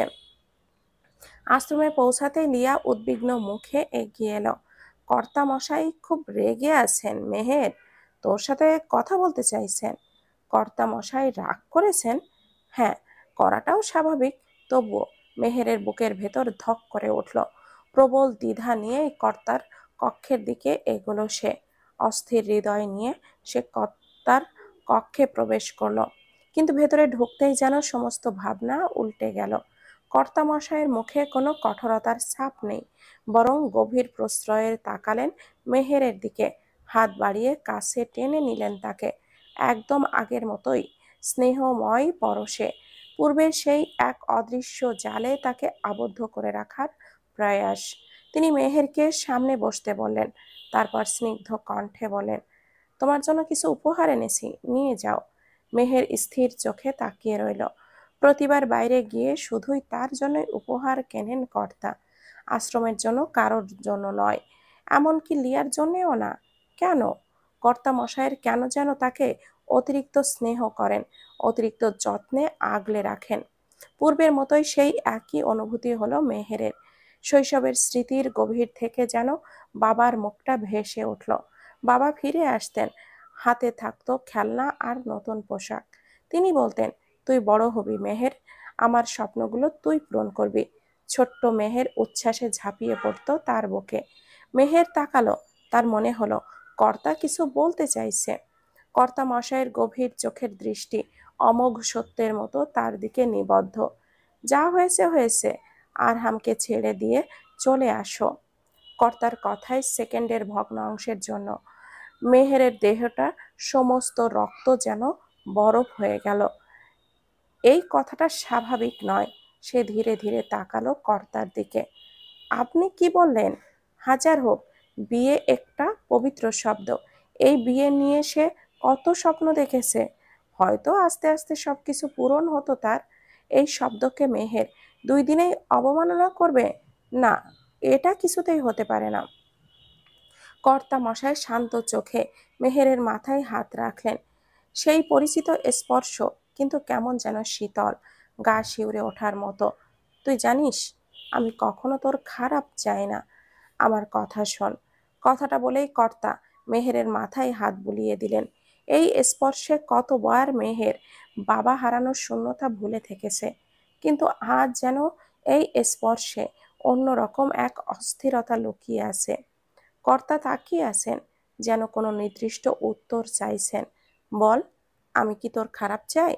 মেহের দ্রুত মাথা নাড়ে, না না, কোনো দিনও না। কর্তা ধীর কণ্ঠে বললেন, তাহলে আমি যা বলছি তা নিশ্চয় তোমার ভালোর জন্যই। আরহামকে ছেড়ে দাও। মেহের বিস্মিত হয়ে তাকায়। কর্তা মশাইয়ের কথার ভঙ্গি এমন, যেন তিনি আরহামকে চেনেন। কপালের ভাঁজ ফেলে মেহের প্রশ্ন করে, আপনি কি চিনতেন ওনাকে? এক মুহূর্তের জন্য কর্তা মশাইয়ের চোখে এক অস্থিরতা খেলে যায়, তবে তা আড়াল করে তিনি আলতো হাসলেন। আমি কিভাবে চিনব? স্বাভাবিক ভঙ্গিতে বললেন তিনি। তোমার বিয়ের ঘটনা শুনে গত রাতে একটু খোঁজ নিয়েছিলাম মাত্র। মেহের কিছু বলবে তার আগে কর্তা মশাই আবারও বলে উঠলেন, তুমি ওকে ছেড়ে চলে এসো, তোমার জন্য এর চেয়েও ভালো প্রস্তাব আনবো। কিন্তু কর্তা মশাই, তুমি কি ভুলে গেছো তোমার বয়স এখনো 17? কর্তা মশাইয়ের কণ্ঠে দৃঢ়তা, অথচ চোখে অদ্ভুত এক অস্থিরতা খেলা করে। মেহের মনে এক অজানা সন্দেহের দানা বাঁধতে থাকে। মেহেরের ঠোঁট কেঁপে উঠল, কিন্তু সে দ্বিধাগ্রস্ত কণ্ঠে বলতে চাইল। মেহের কিছু বলার আগেই কর্তা আবারও বলেন, তোর 18 বছর পূর্ণ হলেই তোকে বাইরে পাঠাবো বলেছিলাম, ভুলে গেছিস? মেহেরের এক মুহূর্তের জন্য শৈশবের সব কথা মনে পড়ে গেল। সেই প্রতিশ্রুতি, সেই স্বপ্ন, সেই ভবিষ্যৎ, যা তাকে ছোটবেলা থেকে শেখানো হয়েছিল। এই স্বপ্ন তো তার শৈশব থেকেই লালিত, যার বীজ বপন করেছিলেন তার বাবা নিজেই। বাবা বলতেন, তুই আমার চেয়ে বড় হবি মেহের, আমার স্বপ্নগুলো তুই পূরণ করবি। তাহলে কি সেই সময় এসে গেছে? কিন্তু আরহাম? কর্তামশায়ের দৃষ্টি হঠাৎ করেই কঠিন হয়ে উঠল, যেন মেহেরের মনের কথা পড়ে ফেললেন। নরম অথচ দৃঢ় কণ্ঠে বললেন, সে রাতে কি হয়েছে আমি জিজ্ঞাসা করব না, কিন্তু আমি জানি তুই কেন ওর সাথে আছিস। তোর নিরাপত্তার চিন্তা করতে হবে না, ভয় পাওয়ার কোনো দরকার নেই, তোকে আমি রক্ষা করব, আশ্রমের ছায়ায় তুই নিরাপদ থাকবি। মেহেরের গলা শুকিয়ে এলো, একটা ঝড় যেন বয়ে গেল তার ভেতর। কর্তা আবারও শুধালেন, আজ রাতে স্বাভাবিক থাকবি, যেন কিছু বুঝতে না পারে, কাল সকালেই ফিরে আসবি। আমি আর দেরি করব না, তোকে বাইরে পাঠিয়ে দিব তোর বাবার স্বপ্ন পূরণের জন্য। শব্দগুলো বুনো আগুনের মতো ছড়িয়ে পড়ল মেহেরের মনে। সব যেন মিলিয়ে যাচ্ছে, ঘোলাটে হয়ে আসছে। একটা শীতল স্রোত বয়ে গেল মেহেরের শির দাঁড়া দিয়ে। মেহেরের চোখে ধাঁধা লেগে গেল। এই কথাগুলো কেন এত হিসেবি, এত পরিকল্পিত? কর্তা মশাইয়ের চোখে এক ধরনের দৃঢ়তা, যা সে আগে কখনো দেখেনি। কিন্তু কর্তা মশাই এবার সোজা হয়ে বসলেন, চোখে মুখে কঠোরতা, দৃঢ়তা। আর কোনো কিন্তু নয় মেহের, আমার উপরে ভরসা রাখ। একটা অজানা শীতল স্রোত বয়ে গেল মেহেরের শির দ্বারা দিয়ে। কিন্তু ঠিক তখনই কেউ একজন ছিল ওদের কথোপকথনের সাক্ষী। ঘরের বাইরের অন্ধকারের আড়ালে একটা ছায়া নিঃশব্দে সরে গেল, কিন্তু মেহের বা কর্তামশাই কেউই সেটা টের পেল না। রাত গভীর থেকে গভীরতর হচ্ছে, আকাশের তারাগুলোও যেন কোনো গোপনে ষড়যন্ত্রে মেতে উঠেছে, কখনো জ্বলছে কখনো নিভে যাচ্ছে। বাতাসের মধ্যে অদ্ভুত এক গন্ধ, কেমন যেন ভেজা মাটির সাথে মিশে থাকা শূন্যতার গন্ধ। বিশাল বারান্দায় দাঁড়িয়ে মেহের চোখ মেলে তাকিয়ে আছে সামনের বিস্তীর্ণ গ্রামের দিকে। এই উচ্চতা থেকে সবকিছু স্বপ্নপুরীর মতো মনে হচ্ছে। ছোট ছোট বাড়িগুলো, খোপ খোপ লণ্ঠনের আলোয় গাঢ় হয়ে ওঠা গলি, আর দূরের বটগাছটি বিশাল ছায়া, যা রাতের আধারে ভয়াল কোনো দৈত্যের মতো দাঁড়িয়ে আছে। কিন্তু এই সৌন্দর্য তাকে ছুঁতে পারছে না। এক শীতল নিস্তব্ধতা বুকের ভেতর চেপে বসে আছে। বিয়ের পরেও এমন জীবন? কথাটা মনে পড়তেই একটা ধূসর কুয়াশা মনের ভেতর জেঁকে বসলো। কর্তামশায়ের কথা, তার সেই শীতলতা, অথচ আশ্চর্য কোমল দৃষ্টি। মেহের বুঝতে পারে না এই পুরুষটি কেন এতটা জোর দিচ্ছেন, কেন তিনি চান এই সম্পর্ক শেষ হোক। আরহামের ব্যাপারে তিনি এত কিছু জানেনই বা কিভাবে? আরহামের পরিবারই বা কোথায়? একটা সময় ভেবেছিল নিজের পরিবার না থাকলেও বিয়ের পর স্বামীর পরিবার থাকবে, কিন্তু এখানে তো কেউ নেই। সব যেন এক রহস্যের কুয়াশায় ঢাকা। মেহেরের ইচ্ছা করছে সব ছেড়ে পালিয়ে যায় কোথাও, যেখানে কেউ তাকে খুঁজে পাবে না। ঠিক তখনই নিচের বিশাল লোহার গেট খুলে গেল, আর তার ভারী ধাতব শব্দ গভীর রাতের নিস্তব্ধতাকে খান খান করে দিল। কালো রঙের গাড়ি ঢুকলো নিঃশব্দে। মেহের তাকিয়ে থাকলো নিচের দিকে। গাড়ি থেকে নামলো আরহাম। রাতের ছায়ার মতো তার চেহারা ক্লান্ত, চোখের নিচে হালকা কালি, কপালের উপরে চুল এলোমেলো হয়ে পড়েছে। শরীরের ভাষা একদম নিখুঁত, অবিচল, স্থির, অপ্রবেশ্য। কিন্তু মেহেরের বুকের ভেতর হঠাৎই একটা অনুভূতি খেলে গেল, একটা অদ্ভুত মায়া। আরহাম দরজার দিকে এগিয়ে যাচ্ছিল, কিন্তু হঠাৎই থেমে গেল। ধীরে ধীরে ওপরের দিকে তাকালো। চোখে চোখ পড়ল দুজনের। কোনো শব্দ নেই, কেবলই দৃষ্টি বিনিময়, অন্ধকারের গভীর থেকে আরো গভীরে টেনে নিয়ে যাওয়ার মতো একটা অনুভূতি। কিন্তু আরহাম বেশি কিছু বলল না, চটপট চোখ সরিয়ে নিয়ে ঘরের ভেতর ঢুকে গেল। মেহেরও দাঁড়িয়ে রইল, স্থির শূন্য চোখে তাকিয়ে। এত রাতে কি করছো? একটা মিষ্টি কিন্তু অদ্ভুতভাবে বিষণ্ণ কণ্ঠ বাতাসে নিয়ে এলো। মেহের পেছনে ফিরে তাকালো। আরহাম রুমের দরজার কাছে ঠ্যাস দিয়ে দাঁড়িয়েছিল, মুখে সেই চিরচেনা নির্লিপ্ত ভাব। লম্বা খোলা চুল, শ্যামলা গড়ন, চোখের ভেতর এক গভীর মায়া। মেয়েটির মুখে এমন কিছু ছিল যা রাতের অন্ধকারকেও আরো গভীর মনে করায়। কিন্তু আরহাম এক ঝলক তাকিয়ে চোখ সরিয়ে নিল। সে এক মুহূর্তে চুপ করে থেকে আবারও জিজ্ঞাসা করলো, কি হলো? জবাব দিচ্ছ না কেন? সেটার কৈফিয়ত আমি আপনাকে দিব? মেহের ঠোঁট উল্টালো। সন্ধ্যার বলা আরহামের কথার মতো করেই একই ভঙ্গিতে জবাব দিল। আরহামে একটু চেয়ে রইল, ঠোঁটের কোণে কিছুটা কঠোরতা খেলে গেল। বেশি বার বেড়েছো মেহের। মেহের হেসে ফেলল। সেই হাসির মধ্যে এক ধরনের বিদ্রূপতা মিশে রয়েছে। মেয়ে মানুষ, একরকম বার থাকা উচিত। আরহামের চোখ ধীর হয়ে এলো। সে গম্ভীর কণ্ঠে শুধায়, প্রশ্ন যেটা করেছি সেটার উত্তর দেবে, কোনো এক্সট্রা উত্তর নয়। মেহের ভুরু উঁচিয়ে তাকালো। তাহলে শুনুন, আমার চোখ আমি কখন ঘুরাবো সেটা কি আপনার নির্দেশে চলবে? একটা দীর্ঘশ্বাস ফেলল আরহাম। তুমি এক লাইন বেশি বোঝো মেয়ে। হ্যাঁ হ্যাঁ, মেহের ঠাট্টা করলো। আরহাম নিঃশ্বাস ফেলল। আমি ঝগড়া করার মুডে নেই। মেহের এবার কপাল কুঁচকালো। আপনার সাথে স্বাভাবিক কথা বললেও তো ঝগড়া মনে হয়।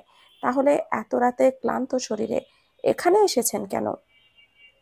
তুমি ঘুমাওনি তাই জানতে। মেহেরের রাগ নিমিষেই পড়ে গেল। তার মনে হলো সম্পর্কটা স্বাভাবিক হচ্ছে। সে ধীর স্বরে জিজ্ঞাসা করলো, আপনার পরিবার কোথায়? এক মুহূর্ত নীরবতা। আরহাম তাকালো না, শুধু বলল, নেই। মেহের চুপ হয়ে গেল। আরহাম ফিরে যেতে গিয়ে থেমে গেল। ধীর কণ্ঠে বলল, ঘুমিয়ে পড়ো, রাত জাগা ভালো না, বলেই চলে গেল। মেহের তাকিয়ে রইল দরজার দিকে। লোকটা কঠোর, কিন্তু কোথাও যেন একটা কোমলতা আছে। এই বিয়ে, এই সম্পর্ক, এটা এত সহজ নয়। মেহের জানে এই বন্ধন বেশি দিন টিকবে না। সে নিজেকেই বোঝালো, মায়া আনা উচিত না। কর্তার কথায় কাল সকালেই সব ছেড়ে চলে যেতে হবে। তবু কেন যেন বুকের ভেতর কেমন লাগছে। ঠিক তখনই একটা শব্দ। বারান্দার নিচে ঝোপঝাড়ের মধ্যে কি যেন নড়ল। সতর্ক পায়ের পদক্ষেপ। ওখানে কিছু একটা ছিল। মেহেরের শির দ্বারা দিয়ে ঠান্ডা স্রোত বয়ে গেল। সে দ্রুত বারান্দার দরজা বন্ধ করে দিল। ভেতরের দরজার ঢুকে দরজাটা আটকে দিল। অন্ধকারের মধ্যেও কে যেন দাঁড়িয়েছিল, তাকিয়েছিল। আরহামের ফিরে আসাটা কি কেবলই কাকতালীয়, নাকি তার জন্যই? ভোরের আলো ধীরে ধীরে ফুঁড়ে আসছে, কিন্তু এই বাড়ির নিস্তব্ধতা ভেদ করতে পারছে না। এক অদ্ভুত চেপে রাখা নিস্তব্ধতা, যেন শ্বাসরুদ্ধকর কিছু অপেক্ষা করছে তার সামনে। মেহের নিঃশব্দে বেরিয়ে এলো নিজের কক্ষ থেকে। পুরো বাড়ি নিস্তব্ধ, এক অদ্ভুত অস্বাভাবিক নীরবতা যেন চারপাশে ভাসছে। হাঁটতে হাঁটতে তার দৃষ্টি ছুঁয়ে গেল দেওয়ালের প্রতিটি আনাচে কানাচে, যেন কোথাও কোনো গোপন চিহ্ন লুকিয়ে আছে। আজ তার আশ্রমে ফেরার কথা, কিন্তু কেন জানি মনে হলো শেষবারের মতো দিনের আলোয় পুরো বাড়িটা ঘুরে দেখা উচিত। পায়ের নিচের মেঝে ঠান্ডা। ধীর পায়ে হাঁটতে হাঁটতে সে এসে দাঁড়ালো সেই রুমের সামনে, যে রুমের দরজায় আরহাম সেই দিন পথ রোধ করেছিল। সেই দিন রুমটা ছিল বন্ধ, সিল করা, যেন কোনো নিষিদ্ধ অধ্যায়। কিন্তু আজ মেহের বিস্ময়ে তাকিয়ে দেখে, আজ সেটা হালকা ফাঁকা। মেহেরের নিঃশ্বাস ভারী হয়ে আসে। গলার ভেতরটা শুকিয়ে যেতে থাকে। পা দুটো জমে যায় জায়গায়, কিন্তু দৃষ্টি আটকায় ভেতরের আধো অন্ধকার কক্ষে। তার বুকের গভীর থেকে উঠে আসা কৌতূহল, এক অসম্ভব আকর্ষণ। ধীরে ধীরে দরজার চৌকাঠ ছুঁয়ে এক পা ভেতরে রাখে সে। শীতল বাতাসের ঝাপটায় শিউরে ওঠে তার ত্বক। রুমের ভেতরের চারপাশে সারি সারি ফাইলের স্তূপ, ছড়িয়ে ছিটিয়ে থাকা নথি, কাগজের বোঝায়। টেবিল, দেওয়ালে মানচিত্র, সবকিছু যেন এক জটিল ষড়যন্ত্রের চিহ্ন বহন করে। প্রতিটি কাগজের স্তূপের ভেতর যেন লুকিয়ে আছে অজানা রহস্য। তার চোখ আটকে যায় একগুচ্ছ ফাইলের দিকে, সব আরহামের কাজে ব্যবহৃত। কিন্তু মেহেরের দৃষ্টি স্থির হয়ে যায় একটাই, তার নিজের নাম। ফাইলের উপরে স্পষ্ট কালো অক্ষরে লেখা, মেহের। মেহেরের গলার শিরাগুলো টান টান হয়ে ওঠে। হৃৎপিণ্ডের গতি যেন দ্বিগুণ বেড়ে যায়। কেন তার নাম এখানে? কেন এই অসংখ্য গোপন নথির মাঝে তার জন্য আলাদা একটা ফাইল রাখা? সন্দেহ আর আতঙ্কের মাঝেও সে হাত বাড়িয়ে ফাইলটা তুলে নেয়। ধীরে ধীরে প্রথম পাতা উল্টায়। সেখানে লেখা, বাংলাদেশ সেনাবাহিনী, স্পেশাল অপারেশন ইউনিট। সমস্ত শরীর যেন অসাড় হয়ে আসে মেহেরের। চোখের সামনে শব্দগুলো একে একে ধাক্কা মারতে থাকে। ঠান্ডা শীতল ঘামের কণা কপাল বেয়ে গড়িয়ে পড়ে। এই নথিতে তার নাম কেন? তার নাম কিভাবে এক সন্ত্রাস বিরোধী অভিযানের তালিকায় থাকতে পারে? মেহেরের মনের ভেতর অসংখ্য প্রশ্নের ঝড় তুলতে শুরু করে। শির দ্বারা দিয়ে এক ভয়ানক ঠান্ডা স্রোত নেমে যায়। তার শরীরের রক্ত যেন উল্টো দিকেই বইতে শুরু করছে। বুকের ভেতর ধুক ধুক ধুক ধুক করছে। সে দ্রুত ফাইলের ভেতরের পাতা উল্টাতে চায়, জানতে চায় ঠিক কি লেখা আছে এর ভেতরে। ঠিক তখনই বাইরের শব্দ, কেউ এসে দাঁড়িয়েছে দরজার ওপাশে। মেহেরের শরীর অবশ হয়ে আসে। বুকের ভেতর ধুকপুক ধুকপুক করছে। মনে হচ্ছে যে যে কোনো মুহূর্তে হার্টবিটের জোরে শব্দ করবে, যে বাইরে দাঁড়িয়ে থাকা কেউ তা শুনে ফেলবে। তার আঙ্গুল ফাইলে আটকে ধরে, কিন্তু হাতটা কাঁপছে। মুহূর্তেই উত্তেজনায় ফাইলটা তার হাত ফসকে নিচে পড়ে যায়। ধপ শব্দটা যেন ঘরের নীরবতা চিড়ে ফেলল। তার হৃৎপিণ্ড আরেকবার প্রচণ্ড ধাক্কা দিয়ে ওঠে। দরজার ওই পাশে থাকা মানুষটি কি বুঝতে পেরেছে, নাকি এটা আরহাম? ভোরের আলো তখনও ম্রিয়মাণ, বাতাসে রাতের স্নিগ্ধতা লেগে আছে, অথচ মেহেরের শরীর ঘামতে শুরু করেছে। সে ধীরে ঘাড় ঘুরিয়ে তাকায়। দরজার সামনে দাঁড়িয়ে আছে কাজের খালা। মিষ্টি হাসি ঠোঁটে ঝুলিয়ে মহিলাটি বলল, ম্যাডাম, সাহেব ডাকছে আপনাকে। মেহেরের শরীরের ভেতর যেন বিদ্যুৎ বয়ে যায়। বুকের ধুকপুকানির শব্দ কানে বাজে। খালা কি কিছু দেখে ফেলেছে, কিছু বুঝতে পেরেছে? সে মনে মনে চাইল মহিলা যেন তাকে নাম ধরে ডাকে। তার বয়স তো এমন বেশি না যে ম্যাডাম বলে সম্বোধন করবে, কিন্তু এখন এসব বলার সময় নেই। তবে কি খালা আরহামকে জানিয়ে দিবে? তুমি যাও, আমি আসছি। গলাটা যেন নিজেরই অচেনা লাগে। মহিলা ঘুরে যেতে নিলে মেহের তড়িঘড়ি করে বলে ওঠে, আমি এই রুমে ছিলাম, এটা বলবে না। বলবে আমি ছাদে গিয়েছিলাম।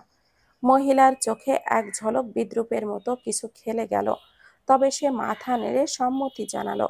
মেহেরের গলা শুকিয়ে আসছে। মহিলাটা কি তার কথা রাখবে, নাকি? কোনো উত্তর না দিয়ে খালা ধীর পায়ে সরে যায়। মেহের দেরি না করে মাটিতে পড়ে থাকা ফাইলটা কুড়িয়ে নেয়। তার আঙ্গুল কাঁপছে। এভাবে আর কতক্ষণ নিজের নিয়ন্ত্রণ ধরে রাখতে পারবে সে জানে না। মহিলাটি আবারও থেমে যায়, তারপর ধীরে মাথা ঘুরিয়ে মেহেরের দিকে তাকায়। সেই দৃষ্টি অদ্ভুত। ঠোঁটের এক কোণে রহস্যময় হাসি খেলে যায়, যেন সে মেহেরকে দেখে ফেলেছে। কিন্তু তবুও এক অদ্ভুত হাসি হাসলো। তারপর আবারও পা বাড়ায়, ধীরে লয়ে মিলিয়ে যায় করিডোরের অন্ধকারে। মেহের ফাইল ওড়নার আঁচলে লুকিয়ে দ্রুত রুম থেকে পা বাড়ায়, কিন্তু রুমে যেতেই তার শ্বাস আটকে আসে। রুমের ভেতর বারান্দার পেছনে ফিরে আকাশের দিকে তাকিয়ে আছে আরহাম। মেহের ঢুকতেই তার সজাগ কান দুটো যখন যেন টের পেল। কোনো শব্দ ছাড়াই সে ধীরে মেহেরের দিকে ফিরে তাকায়। মেহেরের বুকের ভেতর ধড়ফড় শব্দ। আরহামের চোখে কিছু ধরা পড়েছে। সে ওনার আঁচলে ফাইলটা আরো শক্ত করে চেপে ধরে, তবে মুখের অভিব্যক্তি একটুও বদলায় না। আরহামের চোখ ক্ষণিকের জন্য তার ওপর স্থির থাকে। একটা অদ্ভুত অনুভূতি কাজ করে সেখানে। চোখের গভীরে তীক্ষ্ণ শীতলতা, যেন মেহেরের প্রতিটা শ্বাস সে শুনতে পাচ্ছে। কিন্তু সে আজ কিছু জিজ্ঞাসা করলো না। না জিজ্ঞাসা করলো এত ভোরে সে কোথায় গিয়েছিল, না জিজ্ঞাসা করলো কেন তাকে এত অস্থির লাগছে। কিন্তু তার তীক্ষ্ণ দৃষ্টিতে কিছুই এড়ালো না। মেহের ওড়নার আঁচলের ভাঁজে ফাইলটা শক্ত করে চেপে ধরে। বুকের ধুকপুকানির শব্দ তার নিজ কানেই প্রতিধ্বনিত হচ্ছে। তবু মুখে যেন এক পরিপূর্ণ অনাগ্রহের ছাপ এঁকে নেয়। আরহাম তাকিয়ে আছে ধীর অথচ শীতল দৃষ্টিতে। তার চোখ দুটো যেন এক তীক্ষ্ণ অস্ত্র, যা সহজেই মেহেরের ভেতরটা ছিন্ন ভিন্ন করে দিতে পারে। দীর্ঘক্ষণ সে দৃষ্টি ফেরায় না, যেন এই মুহূর্তে মেহেরকে অস্বস্তিতে ফেলাই তার একমাত্র লক্ষ্য। এরপর স্বাভাবিক ভঙ্গিতে মেহেরের উদ্দেশ্যে শুধালো, তৈরি হয়ে নাও, আশ্রমে নিয়ে যাব, আমি বাইরে অপেক্ষা করছি। বলেই বেরিয়ে গেল। মেহের ধীরে শ্বাস ছাড়ল, একটা দীর্ঘ গভীর শ্বাস, যেন বহুক্ষণ আটকে রাখা বাতাস বেরিয়ে এলো। সে দ্রুত দরজার দিকে তাকিয়ে নিশ্চিত হলো আরহাম চলে গেছে। তারপর আর এক মুহূর্তও দেরি না করে হাতের ফাইলটা আলমারির এক কোণায় গুজে রাখলো। তার আঙ্গুল তখনও কাঁপছে। শরীরের ভেতর দিয়ে একটা ঠান্ডা স্রোত বয়ে গেল। বুঝতে পারছে কিছু একটা ঠিক নেই। অস্বস্তি গলায় দলা পাকিয়ে বসেছে। এত সহজে সে কি সত্যি বেঁচে গেল? ঠিক তখনই পেছনে রুমের আড়াল থেকে পর্দাটা নড়ে উঠল। একটা শুনশান নীরবতার ভেতরে সেই শব্দটুকু এতটাই স্পষ্ট লাগলো যেন সময় থমকে গেছে। মেহেরের রক্ত যেন জমে গেল মুহূর্তেই। পর্দার আড়ালে কি কেউ ছিল, নাকি নিছক বাতাস? তার মেরুদণ্ড বয়ে শীতল একটা স্রোত নেমে যায়। ঘর নিস্তব্ধ, তবুও মনে হলো কেউ ওকে দেখছে খুব কাছ থেকে। শ্বাস নিতে কষ্ট হচ্ছে। অন্ধকারের ভেতর যেন অদেখা কোনো চোখ স্থির হয়ে আছে তার দিকে। ঠান্ডা অনুভূতি ভয়ঙ্কর। মেহের দ্বিতীয়বার উকি দিল। নিশ্চিত হলো কেউ নেই। নিছক বাতাস হবে হয়তো। সে কিছুই টের পেল না। এটা হয়তো স্বাভাবিক একটা ফাইল নয়। হয়তো সে এমন কিছু খুলে ফেলেছে যেটা বন্ধ রাখাই উচিত ছিল। গাড়ির ভেতর মেহের নিস্তব্ধ হয়ে বসে আছে। চোখের কোণে জানালার বাহিরের শহরের ফ্যাকাশে সকাল গড়িয়ে যাচ্ছে। তবে তার মন যেন এখানে নেই। মস্তিষ্কের প্রতিটি কোষে জমে আছে একটাই চিন্তা, পেছনের সরু গলি দিয়ে হাঁটলে মাত্র 2 মিনিটেই আশ্রমে পৌঁছানো যেত, অথচ এখন বড় রাস্তা ধরে 20 মিনিটের পথ, যা আরহামের গাড়ির 5 মিনিটে পার করে দেবে। তার বলতে ইচ্ছা করছিল পেছনের রাস্তা দিয়ে চলুন, কিন্তু আজ সে চুপ। অস্বাভাবিক নীরবতা জমাট বেঁধেছে চারপাশে। আজ আশ্রমে পুরোপুরি চলে যাওয়ার কথা। কর্তার সিদ্ধান্ত চূড়ান্ত। আশ্রমে ফিরলেই দ্রুত বিদেশে পাঠিয়ে দেবে তাকে, এক নিখুঁত ব্যবস্থাপনায়। কিন্তু আজ অদ্ভুতভাবে আরহাম নিজেই তাকে আশ্রমে নিয়ে যাচ্ছে। কেন? এতদিন ধরে যে মানুষটা তার অস্তিত্বকেই উপেক্ষা করেছে, সে আজ নিজে থেকে কেন ওকে পৌঁছে দিবে? আর তার থেকে বড় প্রশ্ন, ফাইলটা কি আছে সেখানে? কেন তার নাম, তার বাবার নাম এমন গোপন নথির ভেতরে লিপিবদ্ধ? একটা দুর্নিবার আকর্ষণ টেনে নিচ্ছে তাকে সেই অজানা সত্যের দিকে। মেহের জানে কর্তার নির্দেশ অমান্য করা উচিত নয়, কিন্তু আজ সে নিয়ম ভাঙবে কিভাবে? কর্তা এত দ্রুত তাকে বাইরে পাঠানোর ব্যবস্থা করে ফেলল কেন? আরহামের এই আচরণ, কর্তার তাড়া দেওয়া, সবকিছু যেন এক অদৃশ্য সুতোয় বাঁধা। সত্যিটা জানার আগেই সে চলে যাবে না। আজ সে আশ্রম থেকে ফিরে আসবে যেভাবেই হোক। ফাইল তার পড়তেই হবে। গাড়ি নির্বিকার গতিতে ছুটছে সামনের রাস্তায় চোখ রেখে। আরহাম বলল, আজ এত চুপচাপ কেন? মেহের চট করে কিছু একটা বলতে গিয়েও নিজেকে সামলে নিল। আরহামের স্বভাব অনুযায়ী সে সহজে কিছু জিজ্ঞাসা করে না। আজ করলো কেন? সন্দেহ বাড়ানোর মানে নেই, তাই স্বাভাবিক ভাব ধরে বলল, আমার কথা বাদ দিন, আপনি বলুন তো, আজ সূর্য কোন দিক থেকে উঠেছে? আরহামের চোয়াল শক্ত হলো। কণ্ঠস্বরে ধৈর্যহীনতার টের পাওয়া গেল। ভনিতা করো না মেহের, আসল কথা বলো। মেহের মুখে ব্যস্ত ভাব এনে বলল, না মানে আজ আপনি নিজেই আশ্রমে নিয়ে যাচ্ছেন, অথচ এতদিন ঘরবন্দি রেখেছিলেন। কি ব্যাপার? আরহাম এবার এক ঝলক মেহেরের দিকে তাকালো। তার শীতল চোখে কিছু বোঝা দায়। তুমি কি সত্যি ঘরবন্দি ছিলে? আরহামের কথায় মেহের থমকে গেল। তার দৃষ্টি সোজা আরহামের মুখে স্থির হয়ে রইল। ঘরবন্দি ছিল না মানে? সে কি জানে? মেহের তো লুকিয়ে লুকিয়ে আশ্রমে যেত। নিজেকে দ্রুত সামলে নিয়ে বলল, মানে কি বলছেন? আরহাম এবার গম্ভীর কণ্ঠে বলল, পেছনের দেওয়ালটার পাশে একটা অদ্ভুত গাছ ছিল, মনে হয় কাঁঠাল গাছ, দেখেছ?